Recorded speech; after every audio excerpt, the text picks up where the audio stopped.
$100. Stop worrying about your IRS problem. We can help you, we promise. Call the tax doctor right now. I mean right now to learn more. 800-240-4587. 800-240-4587. 800-240-4587. That's 800-240-4587.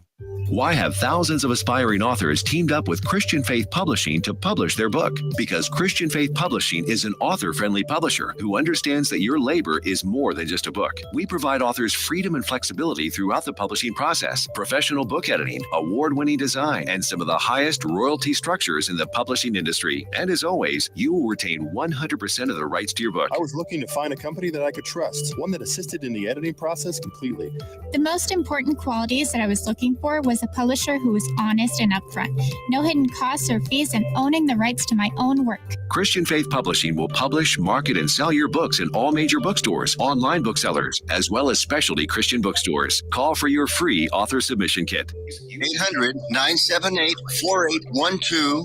800-978-4812. 800-978-4812. That's 800-978-4812. Here's important new information from the Diabetes Solution Center for you, a family member, or a loved one suffering with diabetes. If you have lost your provider, or if you need a provider for diabetic supplies, you may qualify to receive your diabetic testing supplies now with little or no out-of-pocket cost, regardless of your age. All you need is Medicare or private insurance to be potentially eligible. Call the Diabetes Solution Center right now for details. Just takes a couple of minutes. Our friendly, knowledgeable agents will give you free, no-obligation information, handle all the insurance paperwork, and make sure your supplies are delivered directly to your door for free. Call U.S. Medical Supply 24 hours a day. 800-597-9323. 800-597-9323. 800-597-9323. Call right now. 800-597-9323.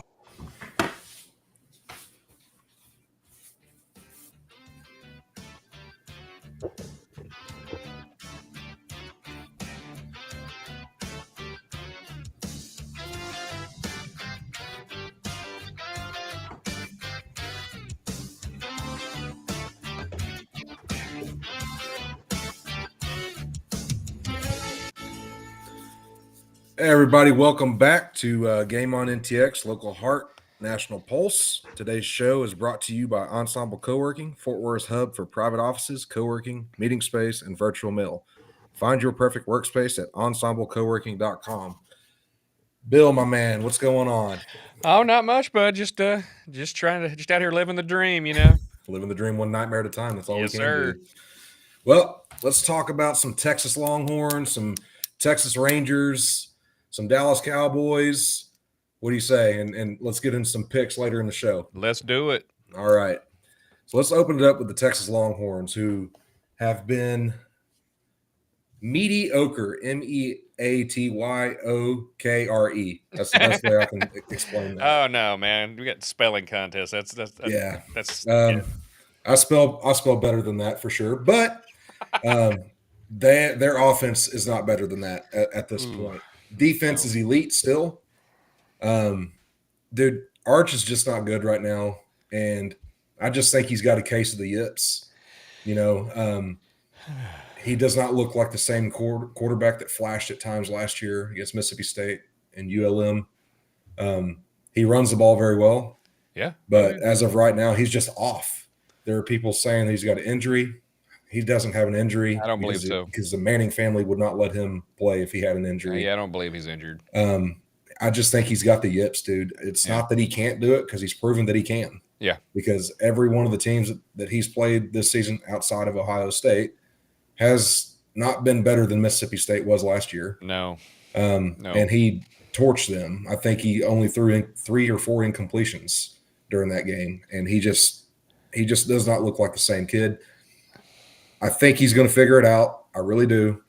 I read somewhere that Sark said that they were running the same plays offensively in the run game to just see what these combinations did against other opposing defenses. I've seen people say, well, they could just key on the run because they knew they couldn't throw. Dude, I saw open receivers, and Arch either could not or just would not throw the ball to them. So I don't know what's going on with that, but I will tell you that the Sam Houston State defensive line gave our offensive line hell, and we gave up 2 sacks to Sam Houston State.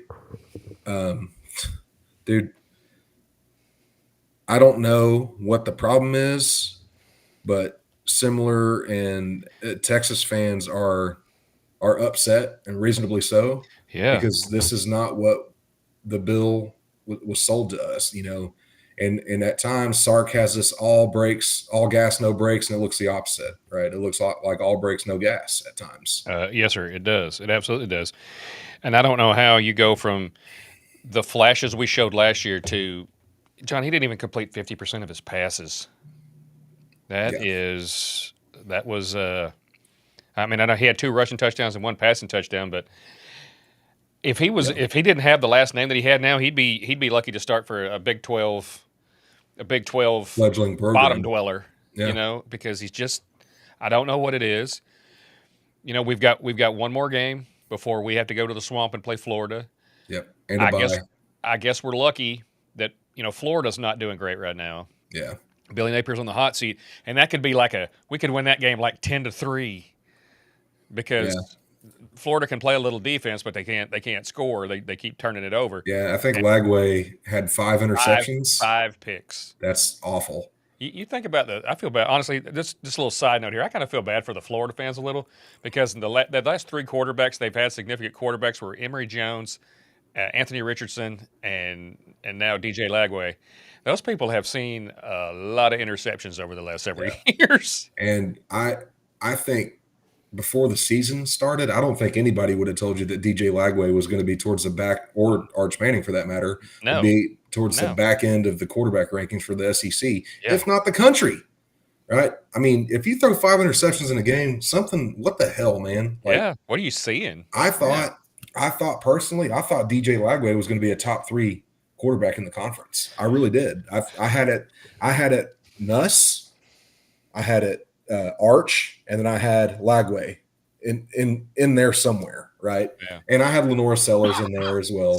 Sellers was high on my list. But Nussmeier was my first one, and I think he looks like the best one so far. Although the kid at Alabama looked pretty good last week against Wisconsin. I know you don't like Mateer, and that may be proven right, but right now he looks pretty good. We'll see. And I'm not going to take anything away from him. None of these guys are Diego Pavia is all I'm going to say. Yeah, that's true. Diego Pavia is a baller. Isn't Vandy known for producing great quarterbacks? Yeah, like Justin Rogers. Who? Exactly. Yeah, exactly. Aaron Rodgers' little brother. So, I mean, might as well call him David Rogers or something. I mean, he's just he's a jag, just another guy. Mm-hmm. Arch, he was 11 for 25 for 114 yards, 1 touchdown. Now, the touchdown that he threw to Wingo was a beautiful little comeback route. Oh no, it was a nice pass. I saw that. Nice pass. I was like, wow, I wish you could do that consistently. The passes he's missing, though, a lot of the passes he's missing, the receivers are wide open. Mm-hmm. Well, we saw this last year. I guess he has the yips. Maybe he's putting too much pressure on himself. But I mean, I saw him throw some pretty balls last year in the games that he played. Some pretty deep balls. Yeah. He threw some, but this little intermediate passes, he's just throwing behind him or throwing in the ground. I am perplexed, man. I mean, listen, Sark is known as the quarterback whisperer. Yeah. This is 2 highly rated quarterbacks in a row. Like, Quinn didn't play up to his level a lot of times, and I love Quinn Ewers, right? Arch is not playing up to the level he was billed to. Yeah. So at some point, you got to either look at Sark or you got to look at AJ Milwee and say, dude, what are we doing here? Oh, because, for the record, as Texas fans, we owe Quinn Ewers an apology. We do, because I think if we had him, I think we win that Ohio State game. Oh yeah, no doubt. We probably win it easily. I'm not going to necessarily say easily because that's a hostile environment, and they would have been hot for him because he left there. Yeah, but I honestly think. But I mean, honestly, I think I think either way, I think we win that game, and we're talking. And he's not missing. I think we blow out the last 2 teams that we've played. The issue with the Ohio State game was we just couldn't move the ball. Yeah. And I think with Quinn, we moved the ball because the offensive line did well. Yeah. You know, the defense played great. We ran the ball actually really well. Except on the goal line, which we still except on the goal line, right? Which is still seem to be having trouble with. Which I don't understand because I think I read somewhere in 2022 or 2023 we were one of the top 10 teams in the country in the goal line. Yeah. And it baffles me. So I got some notes here. Wingo has not played very well. He doesn't appear to run crisp routes. Now, let's give them a little bit of credit. We were missing probably 4 to 6 of our top playmakers on offense. Sam Houston State. UTEP is a much improved team. Still should not be competing with Texas. Not at all. Not even close. Not at all. Right.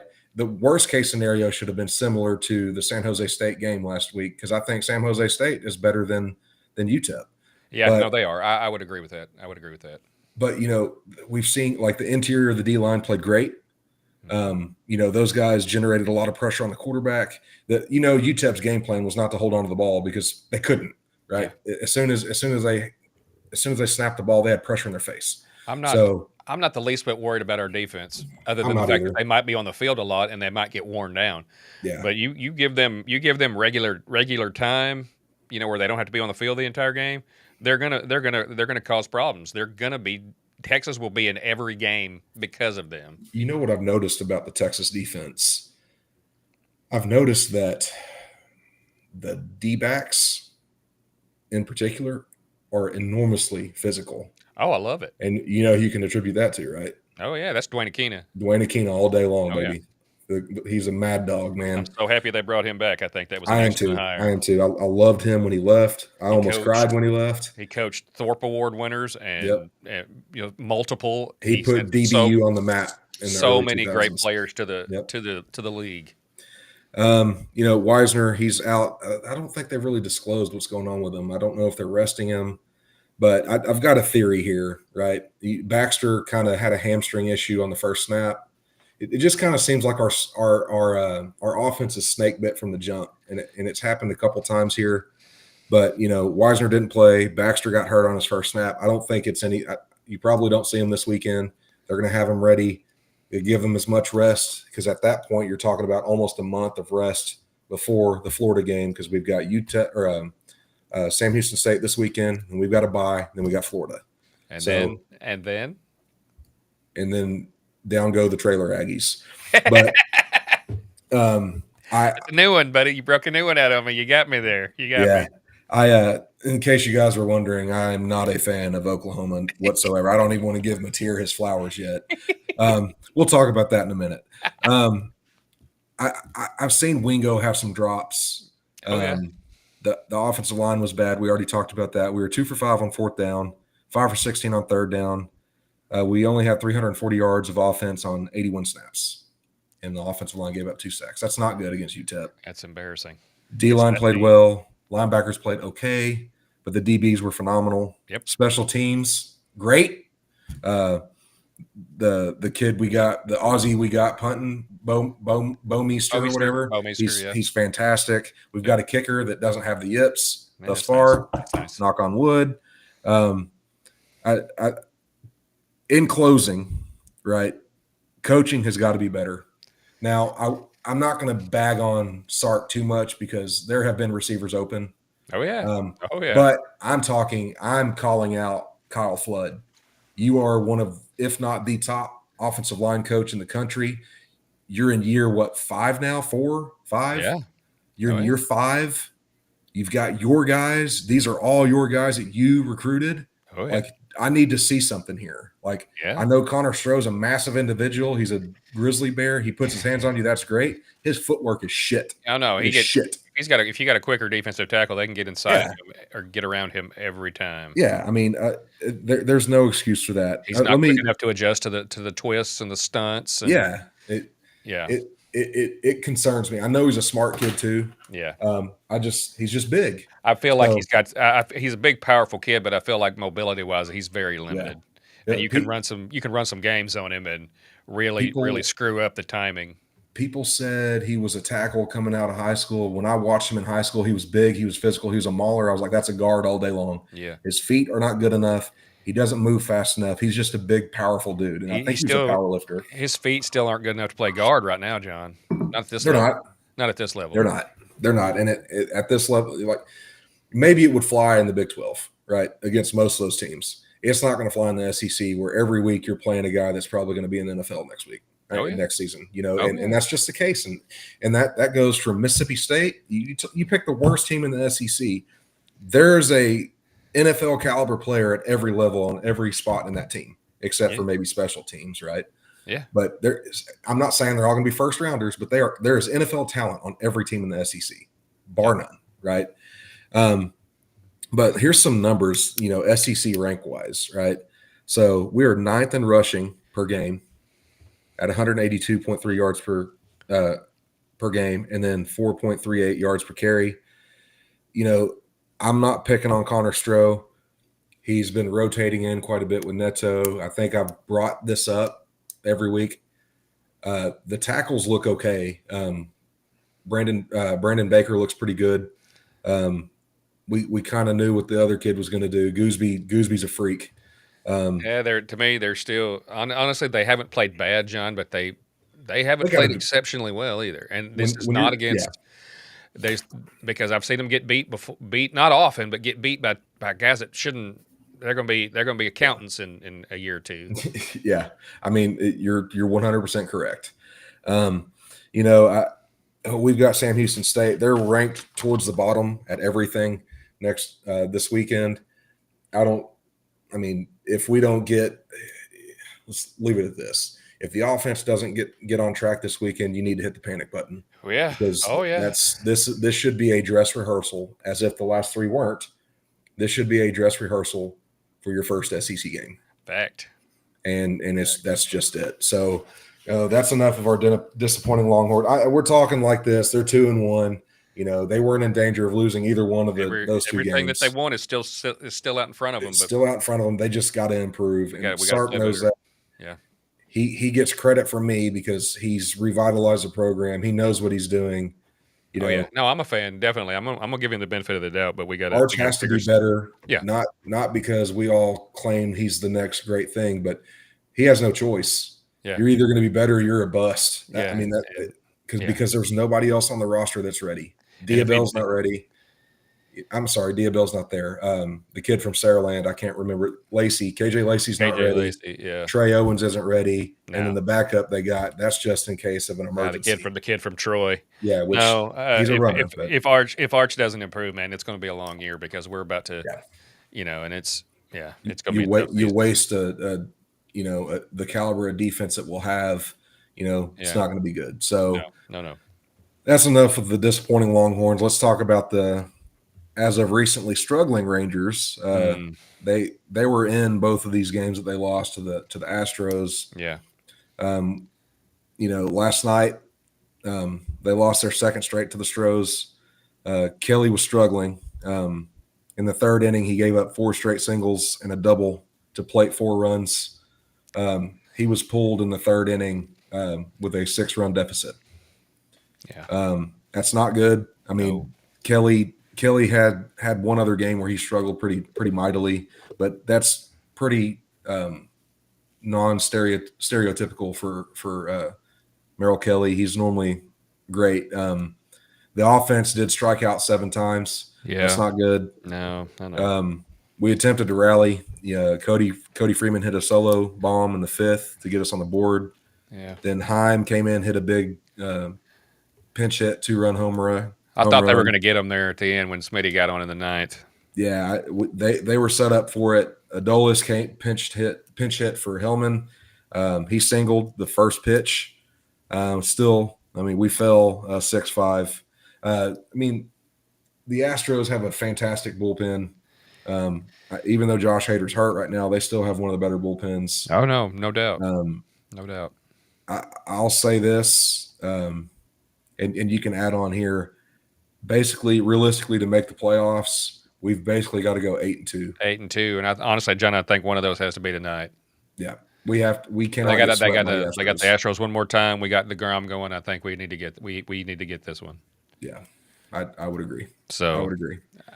I don't honestly I don't know that it's likely that we make the playoffs, but it they definitely made it interesting. And I mean, you look back at some of the teams that made the playoffs, right?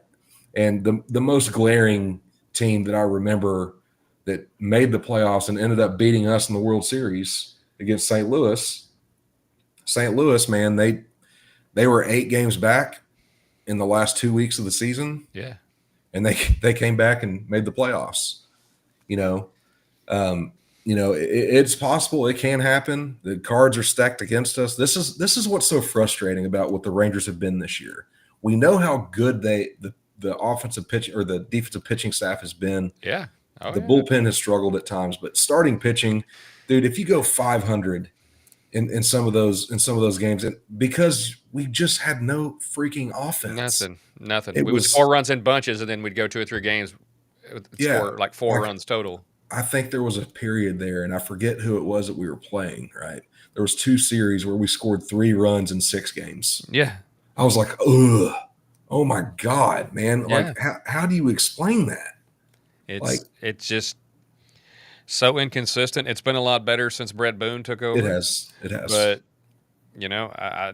there's talk that Boch may not come back. I hope he does because I think this team needs his leadership. I will say that they will have some decisions to make. There's guys I don't think that will be back, some fan favorites, but they will have some money to spend. They'll be plenty under the cap, and you got to get the right pieces. You have to get the right pieces. Yeah. You need step forwards. You need Wyatt to continue to take another step forward. Yeah. I don't know that you're ever going to get a full season out of Evan Carter. As much as I love the kid, he is super talented, but he's so brittle. Yeah. Yeah. But you're going to have guys step up. Who does he remind you of? Compare him to a guy in the past that you were super excited for. He just couldn't stay healthy.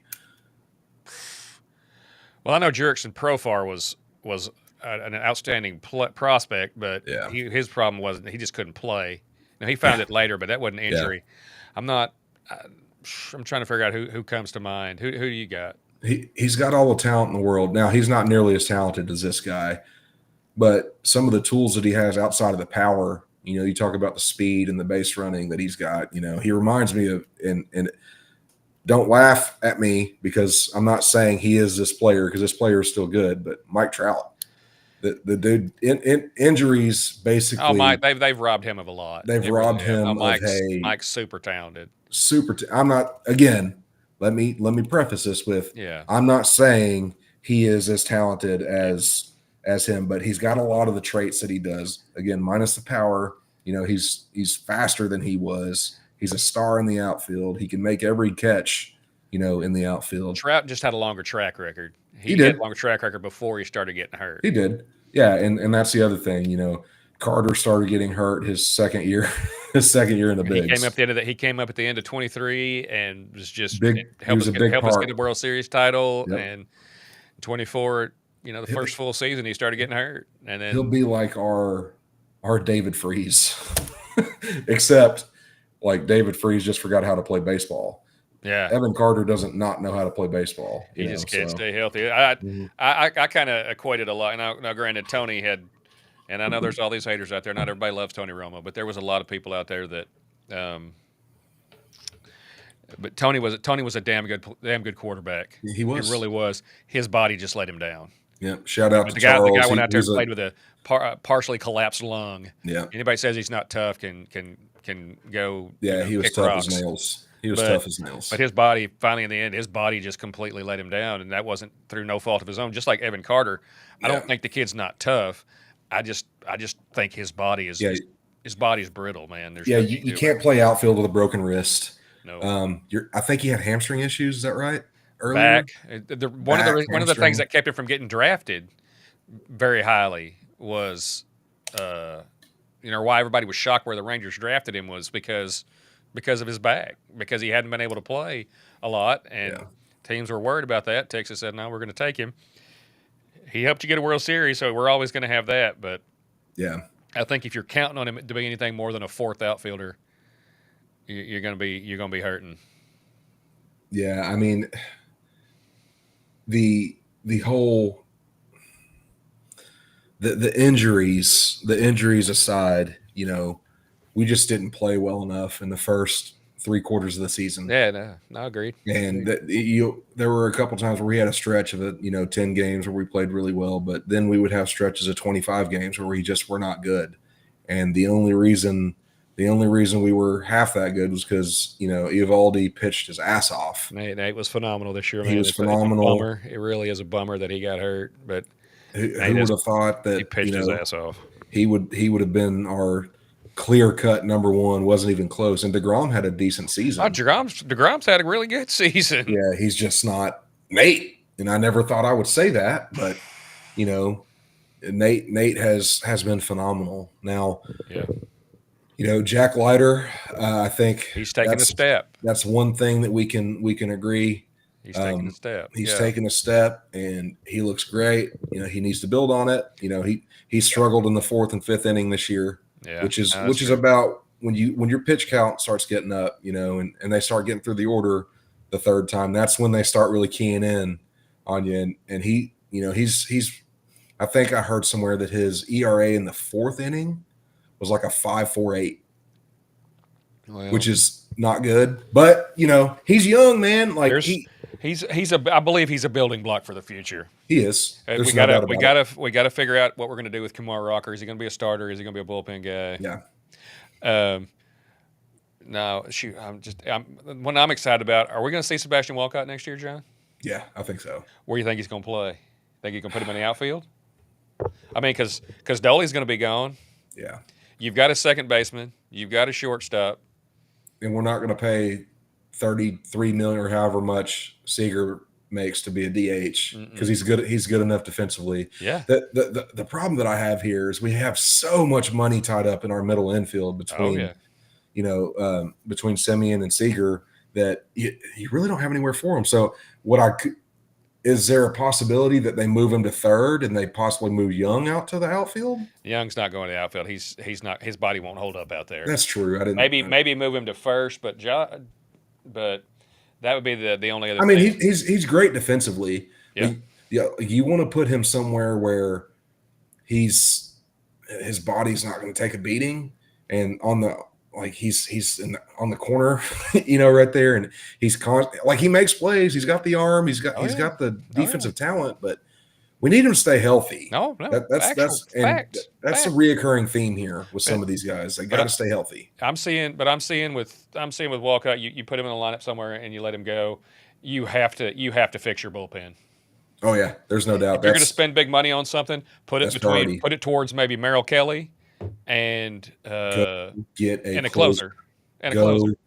For the love of all things holy, if you listen to me about anything, CY, go get a closer. How about a top 3 of your rotation of Eovaldi, Jacob DeGrom, and Merrill Kelly for a whole season? When your 4th guy is Jack Leiter, who's up and coming guy, and then you find another guy on the trash heap somewhere. Yeah. And then you piece together your 5th starter, and you can bring Tyler Mahle back. You put some money into the bullpen.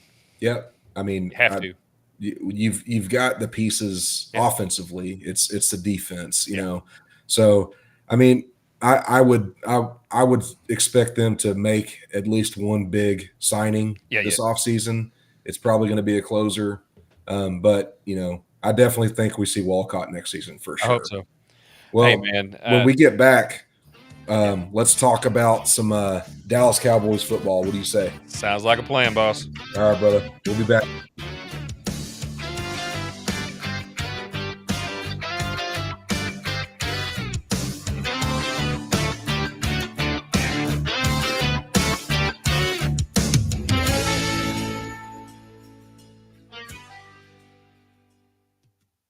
Let's be honest. Wheelchairs are heavy, bulky, and ugly. If you carry a wheelchair in your car to take care of a loved one, you know how hard it is getting that clunky, old-style wheelchair in and out of your car. Introducing the Feather Chair Wheelchair. At 13 pounds, it's the world's lightest wheelchair. It folds in seconds and fits neatly in your trunk, backseat, or closet, so you can take it everywhere. And it's only available right here. Order yours today and get a free wheelchair case, a $50 value, yours free. The Feather Chair. The world's lightest wheelchair is just $4.99 with easy payments as low as $16 a month. Sorry, no Medicare or insurance accepted. So call right now to order yours. 800-823-5826. 800-823-5826. 800-823-5826. That's 800-823-5826. If you are trying to quit drinking or doing too many drugs, listen to me. You don't know me and we'll never meet. I had a problem like you once. I drank and used to party a little too much till it got out of control and almost ruined my life.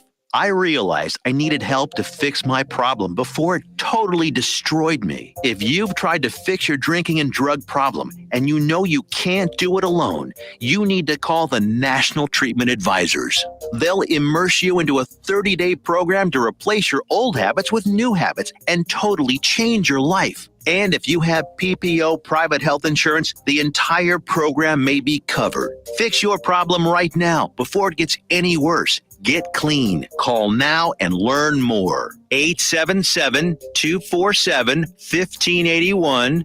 877-247-1581. 877-247-1581.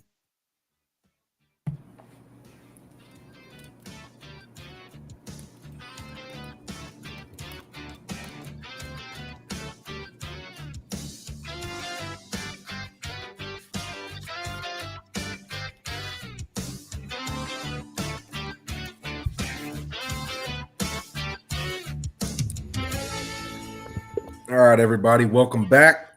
Just a reminder that our show today is brought to you by our friends over at Ensemble Co-working, Fort Worth's hub for private offices, co-working, meeting space, and virtual mail. Find your perfect workspace at ensemblecoworking.com. All right, Bill, let's jump into the Dallas Football Cowboys, where it appears as though we have an offense, but we don't have a defense. Well, they tried to, apparently, for Cowboy fans out there, they tried to give everybody a coronary. So for those of you that aren't with us, the older folks that aren't with us, or even the ones with the unhealthy hearts, RIP.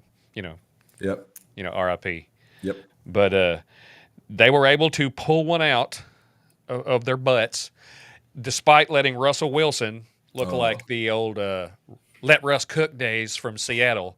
He looked as good as he has in 5 years. He looked like 2015 Russ. Yeah, in 5-10 years.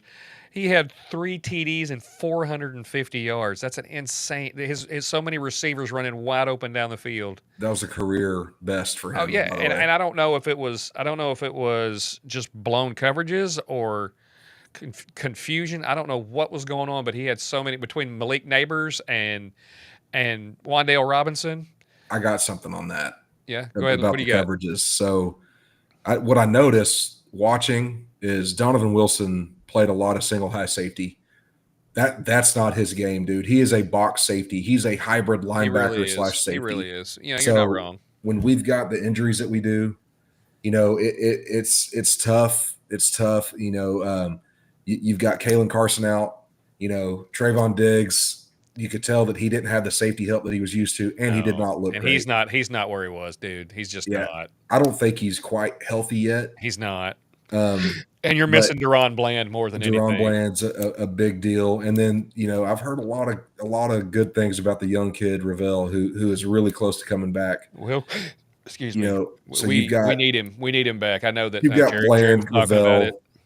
We'll see. But you give up 506 yards to a Giants team that, honestly, dude, it could have been a lot worse because you saw that first drive. In the first few drives, the Giants were continually shooting themselves in the foot. Yeah, including their offensive tackle Hudson, who did he get cut? I don't know. He got benched eventually, but I don't think I've ever seen this. The man had 4 penalties in a row.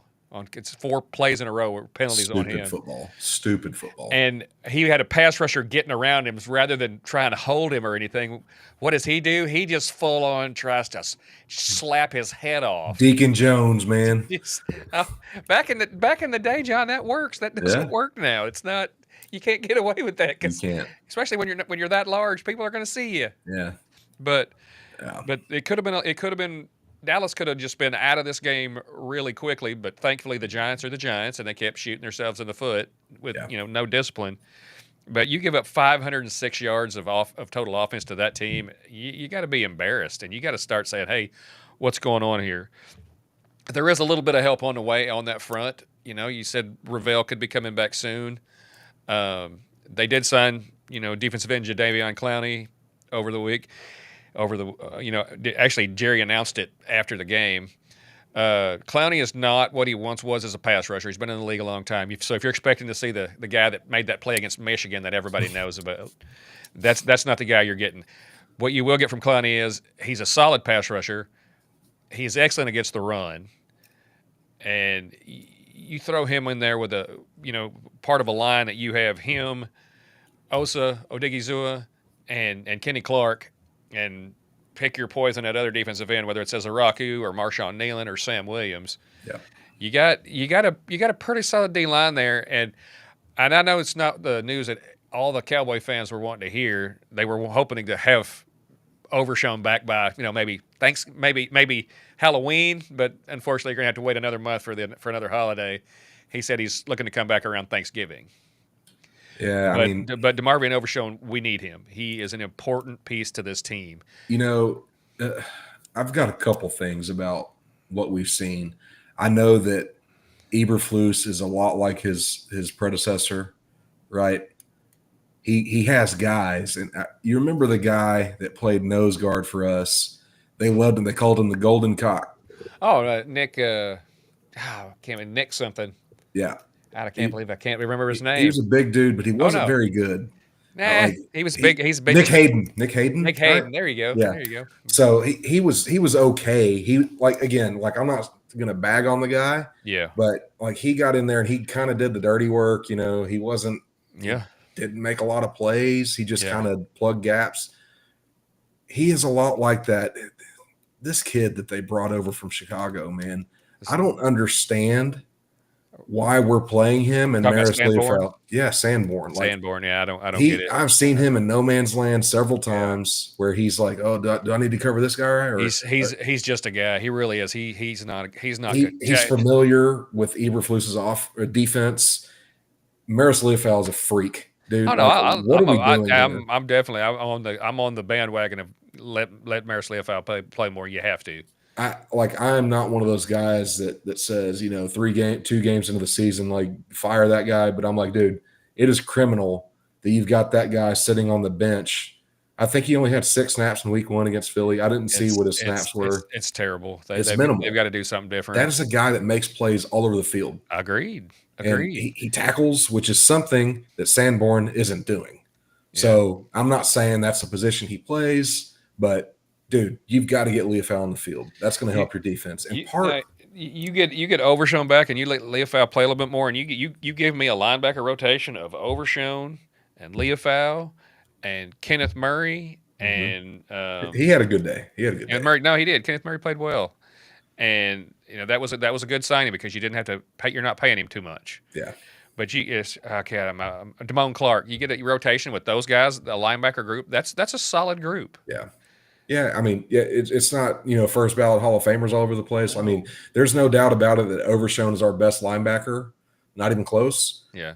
Followed by Kenneth Murray, and Maris Leofeld is in there too. Yeah. But you want football players to play linebacker. If there's one guy that you want to just be a football player, it's a linebacker, right? And I'm not shitting on this Sanborn guy, but he has struggled quite a bit. He has. And the reason he's there is because of who he is. Now, he knows the system.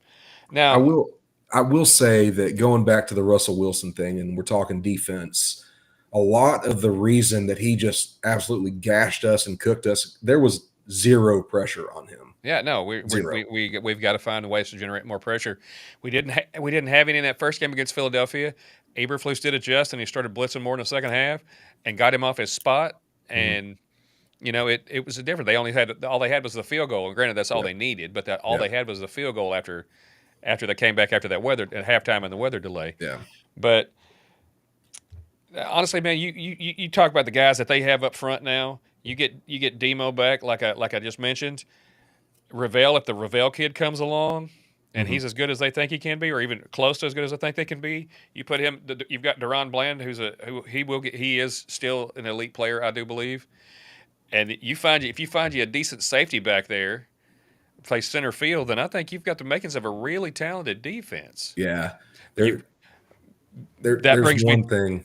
Go ahead. Go ahead. I'm sorry. Go Now ahead. that brings me to my next thing. You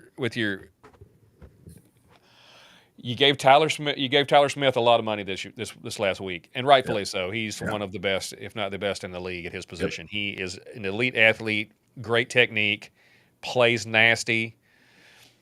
But honestly, John, as a whole, he was like the only guy that played well on our offensive line this week. BB played pretty well. He gave up 4 pressures. He was Yeah. not. Brock Hoffman came in. I was impressed. Brock Hoffman came in and played pretty well. Yeah. So that I'm okay there, but your tackles both played bad. And Yeah, I wrote it down here. If you're not going to cut him, bench his ass. Terrence Steele, there's no excuse. Play Rob Thomas, dude. Like you can rotate him in to be your swing tackle, because at this point, I saw one play I think it was, where Terrence Steele and Tyler had a great double team block. yeah, And that was on a highlight somewhere, right? And I'm like, man, I don't know how you can be in the NFL on your second contract, right? Because he got paid. oh yeah. He was an undrafted guy. I Well, remember that out of Tech. I don't remember who the O-line coach was. Yeah. Whether it was, I don't know if it was Philbin or the guy before Philbin. Yeah. But they coached Steele up. He had one really good year. That's what he got him the he got contract. paid, Yeah. and since then, meh, at best. Yeah. And most of the time, it's not even that good. So you got, but honestly, John, even your first round number 12 draft pick this year, even Tyler Booker didn't play very well, man. Yeah, I mean, Now, granted, that's a good D line that's a good D line you just went against. they are. one of They've the best invested in a the lot. league. They've invested a lot into that D line. But the fact is, you got to play better. Now Dallas did figure out a way to run the football. Javonte Williams had almost 100 yards and a touchdown. He actually looked like a serviceable NFL running back. Dallas has already got 4. Even Miles Sanders got one. He did. And the thing that I will say, the run game looks a lot better. That's where we're better offensively with the offensive line. The run blocking looks a lot better. And then got to give Dak his flowers, man. You really, honestly, here you go. I got to put this out there. You really can't crap on him, and I'm not. You and I were both Romo guys. We were. Yep. As a human being, as a leader, I love Dak Prescott. I think he's phenomenal. But we've always talked about his since he got hurt, especially his athleticism's gone down a little bit. Now he looked good on that last scramble to set up that field goal, but it's just his accuracy or just whatever it is, he hasn't been able to get. He puts up numbers, but a lot of them are in garbage time. They're not when you need the big throws, because the great quarterbacks we have seen elevate their an average player. Yeah. Aaron Rodgers made guys better. Tony Romo Tom Brady did it for years. He made wide receivers great. Yeah, Miles Austin and Laurent Robinson. Tony Romo made both those guys a lot of money. Got them both big contracts. But you got to make your guys better, and he doesn't. I loved it. But I can't crap on him. I mean, he was 38 of 52, 361 yards, 2 scores. Had he the did big the same thing there in overtime to set up the game-winning field goal. He had the one bad interception. Yeah, but I'm not going to kill the guy for one interception. Wasn't as bad as the one pick that Russ had. Now I think that was just a miscommunication on the route, because Neighbors went out. Russ thought he was going to be going over the middle. Yeah, deep post probably, and it ends up throwing it right to Donovan Wilson. So Yeah, that's and a that gift was right that there. was a gimme. Yeah, But Dallas was able to. There was 41 points scored in the fourth quarter between the two teams. When the unheard Giants of. scored, when he hit the bomb to Neighbors with 25 seconds left, it looked like you're down a Curtains. field goal after the extra point. You looked like you were done, and that's like, Mhm. yeah, that was fun for a while, but Yeah. looks like the Cowboys. Made me sick. Somehow, you only have to get the ball to like midfield because the Cowboys have a weapon in their kicker, which, by the way, he should be the next guy to get paid. He's I saw somewhere he's looking at around $7 million a year. He deserves it. He's the best kicker in the NFL. 5 for 35, $20 million guaranteed. I wouldn't be upset about that. Yeah. I think that's probably because he's a weapon. He's a 6 to 9 point a game guy for you. Yep. You get him to midfield and you're in range. Yep. Literally a 64-yard field goal as time expired. Yep. To send the game to right overtime. down the middle. Beautiful. Right down the middle. And it would have been I heard someone say that he's like, I'm comfortable kicking from 71 in the dome. And I'm like, good God. No, there was a kid that, they had a kid in preseason for the Jags that kicked a 70-yarder. Yeah. But and the thing is with Brandon Aubrey, it doesn't even look like it's like he's just in the backyard kicking the ball around with his kids. Yeah. He doesn't even a lot of those guys you see their knees up by their nose when they finish. Not him. He just looks like he just. But I mean he's a weapon. He 4 for 4, including the 64-yarder as time expired. And then after the scramble by Prescott in overtime, they changed possessions a couple times. Yeah. I kept thinking, okay, well, then they couldn't score when they got to overtime. We're screwed here. I'm like, then okay, then a couple of possessions, we get the ball back, and Dak scrambles, gets it down there for a little chip shot, 46-yard field goal. Right. Which I heard the guys talking today.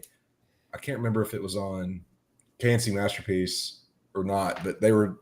No, it was Brian Broaddus. Brian Broaddus was talking about it, so it was G-Bag, and he was like, man, when you've got a guy like that, you talk about clutch kickers. Like when I was growing up, the clutch kicker was Adam Vinatieri, right? And there's like, he's so good, but you look at his numbers statistically, he's not top 35 historically. He was just clutch. Yeah. He would make the game-winning field goal. Oh no, when the game was on the line, you knew you could count on him. Absolutely. Yeah, but he missed quite a bit of field goals, right? Yeah. But when you're talking about a guy like Brandon Aubrey, they found him in the USFL. Yeah, and at that time, we can agree. We tried Greg DeLeg. We were trying to replace Dan Bailey since 2016, 17, Iron Balls Bailey. Yeah, I mean the dude was clutch, and then all of a sudden it was like, well, I can't kick anymore because he just fell off a cliff. Yeah. I don't see that happening with Aubrey. He didn't play high school football. He was a soccer player. He was a freaking software engineer. Yeah, he was a soccer player. Until he was like, you know what? I can do this. And literally, we owe it to his wife because they were watching a game, and she said, well, you can do better than that. Yeah. And so he got to try. When he got to try it, he's, So thank you, Mrs. Thank you, Mama. Mrs. Aubrey, for your thank you, Mama, for your husband. He's pretty great. But yeah, you're starting to see Brandon Aubrey jerseys in the stands, and I love it. One. Hell yeah, I would too. He's our best weapon. I heard guys going, Brandon Aubrey can come to the cookout anytime. Yeah, I was like, that's high praise right there, bud. That is. You get in like that, you're in. But no, but he's the first. It's the first, and this kind of surprises me in the history of the NFL. He's the first guy to kick a game tying field goal as time expired, and to kick a game winning field goal in overtime as time expired. Really? Yeah. Now that has never happened. As the clock was going to 0, he kicked both those field goals. Wow. So, I mean, he's an impressive player. Some other little highlights for me, like I said, Javonte Williams, 97 yards on the ground, and he looked good. He runs a touchdown. Hard, dude. He runs hard. Lamb had you had some good guys on the receiving side. Lamb went 9 for 112. He didn't score, but he had some really good plays. Big catches. Ferguson was 9 for 78, and you finally got George Pickens. You finally got him involved. His first touchdown. Yep. He went 5 for 68, and he had the touchdown. So you finally got him involved a little bit. You were spreading the ball around to your three main guys that you like to throw to. It was good even distribution there, and then there was a play. where Tolbert dropped I think was it the first overtime or was Yeah. it late in the game where he dropped a first down Yeah. and he had it. It just bounced out of his hands. Right through his hands. I'm like, yeah. No, it's time. They've got to figure out something for a number 3 receiver. Kevontae Turpin, you use him in the return game, and he's excellent playing some limited snaps, but you don't want to put him out there too much because he's not I'm not saying he's a wuss, and he's a very strong guy, but he's also little. He's little. And so you don't want to chance that more, but you've got to, but they don't trust Flournoy or Brooks or Trayshawn Holden or. I mean, here's the thing. I like Jalen Brooks. I do too, but they don't trust him either. But my point is, you got to trust him, but you trust Jalen Tolbert. You got to find a better third receiver. You got to do something there. You got to do. We something can agree on that. We can agree on that. I mean, I like Jalen Tolbert, but he's been a bust. He really has. Yeah. So and it sucks because I've got an autographed rookie patch auto card of his, and it's not worth of a velvet painting. Wailing the dolphin getting it on. Yeah, no, you're right. Thanks, Ricky. Overall, I don't think a Mike McCarthy led team would come back and win that game. Yeah. So hats off, and that's the other thing, man. He got his first win as a head coach. Yeah. I love Shoddy. I'm a fan. You can tell that those dudes freaking love that guy. Let's get into that. Speaking of Shoddy and trying to get another win, let's get into that Bears game a little bit. What we're looking at with this Bears team, we're going to Chicago. They're 0-2, and they're coming off. They fell apart in the first game. They had Minnesota, and they fell apart late to lose that game. And then they literally got their ass handed to them by Detroit. Yeah, they gave up 511 yards total offense to Detroit. Detroit basically did whatever they wanted. Campbell went in there and said, "You're welcome." To this point, and there's a big deal now. Caleb Williams, quarterback, number 1 pick. They signed this punter, and he sent him a text, said, "You're not going to be punting too much around here." And he's literally got more punting yards since he got drafted. He's leading the league. Then you saw the graphic. I'm sure it's hilarious. But they're coming out, so they're going to be desperate. They're going to be at home, and they're going to be desperate. Sure. So I think you're going to get their best shot. And yeah. I mean, you're going to have some. Ben Johnson's led offense is very creative. Yep. You're going to have to figure out a way to slow down Roma Dunze. Roma Dunze is a damn good young receiver. And our corners are dog shit. So yeah, this could end up being a shootout. And as I say that, it's going to be a defensive struggle because neither team can score. Yeah, and neither defense is good. I think Chicago's defense is actually worse than Dallas's somehow. I don't know. That's the big key there is who has ball last. Maybe I think you're looking at a shootout, a lot of points. Dallas's offense I think is better than the Bears' offense overall. And whose defense sucks less? Yeah. So I think it's probably going to be. I think to me it's a coin flip game. Yeah. But Dallas is. I'm going to go with them, and I think anyway. We'll get into who I picked to win that game in a minute. All right. Let's go over some of the other games that we have coming up. There's not a ton of appealing matchups that look really, really good to me. You do have the Rams going to Philly. Both teams are 2-0. Rams are coming off a win over. They've played Houston and Tennessee. Not really that great. Yeah. The Eagles have had 2 close ones. They barely got by Dallas, and then they granted they'd say they barely got by the Chiefs, but that's a hostile place to play against a team that is perennially good. Can I say something about the Eagles real quick? Yeah. Their offense does not look good. It doesn't look great. But I mean, but as Jalen Hurts appropriately told Chris Jones, shut up. We won the game. Shut up. We won the game. Yep. Yeah, so, that was funny. And honestly, I think with the Rams, you got Matthew Stafford. He started to get Devontae Adams more involved now. You already have Puka Nacua. You got a good running back in Kyron Williams. That could be a fun game if Philly screws around. They could get beat here. The other thing there that nobody talks about is how underrated the Rams' defensive line is. Oh yeah, that's a very good defensive line against arguably the best offensive line in football. I like the Eagles over in that one slightly. Yeah, I do too. We got Broncos Chargers.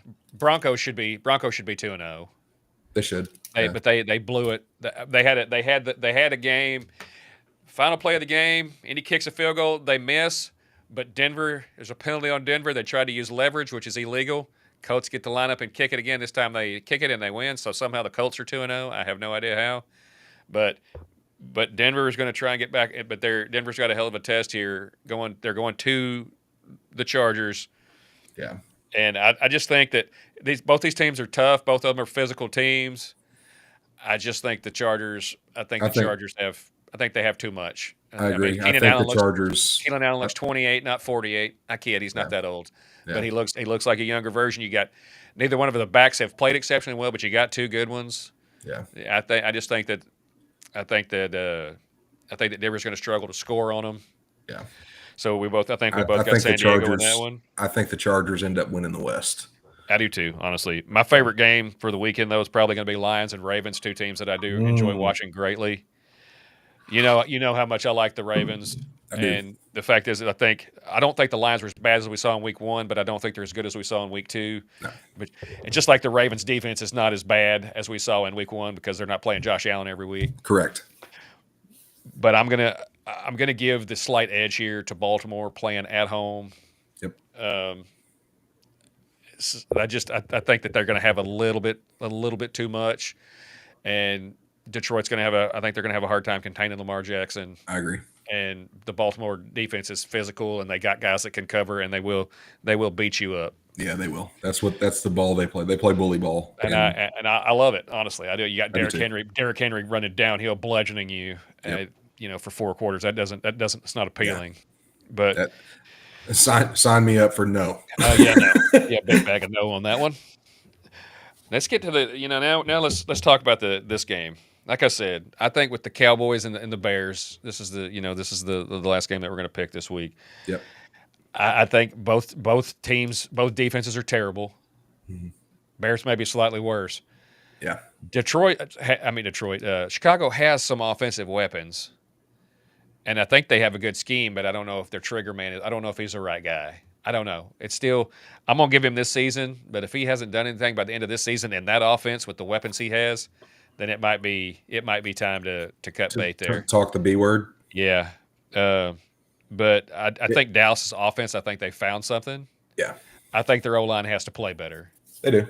But I think that you have Javonte Williams is serviceable.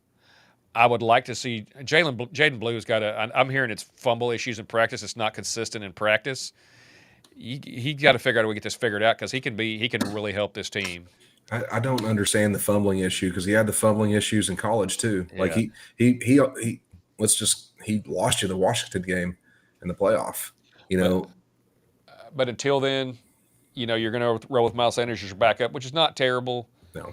But you're going to have to get some contributions there. Agreed. I just think Dallas has too much on the offensive side of the ball. You got Lamb, you finally got Pickens involved, you got Ferguson in the middle of the field.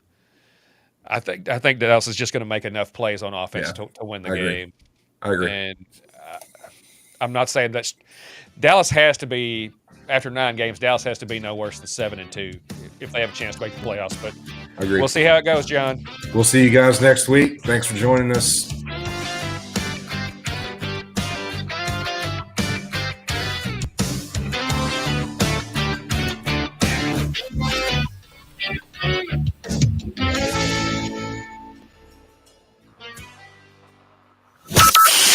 From Burleson to Venus and Grandview to Godley, this is the voice of Johnson County, Joco Community Radio.